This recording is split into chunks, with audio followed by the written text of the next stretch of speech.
இந்த மினி இட்லி தட்டு ஒன்று தேடி தேடி வாங்கிட்டு வந்தேன். கடைசியில் அது ஒன்றுத்துக்குமே உதவலை. நடுவில் கம்பி இருக்கிற டைப் தான் செட் ஆகும் போல். நான் வச்சுருக்க இட்லி பாத்திரத்துக்கு சுத்தமாக செட் ஆகலை. ரொம்ப நேரமாக போராடி உள்ளே வச்சுட்டேன்.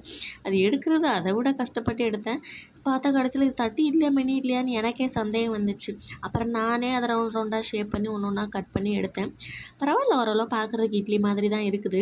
சரி, இதை கொஞ்சம் டெக்கரேட் பண்ணுவோம். ஒரு A to B ஸ்டைலில் மினி இட்லி சாப்பிட்டா நல்லா தான் இருக்கும் அப்படின்னு நானாக நினச்சிக்கிட்டு ஒரு ஸ்பூன் நெய், ஒரு ஸ்பூன் எண்ணெய் விட்டுட்டு நல்லா இட்லி பொடி நிறைய போட்டு இந்த இட்லியும் நல்லா கொட்டி லைட்டாக ஒரு பெரட்டு மட்டும் பெரட்டி எடுத்துக்கிட்டேன். ரொம்ப நேரம் வைக்கக்கூடாது.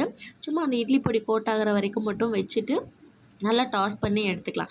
இப்போ அதை பிளேட்டில் கொட்டிட்டு அப்படியே சாம்பாரை நல்லா சுட சுட ஊற்றணும். அதாவது சாம்பாரில் இட்லி மிதக்கணும். அந்தளவுக்கு சாம்பாரை ஊற்றி சாப்பிட்டிங்கன்னா சூப்பராக இருக்கும் டேஸ்ட்டு.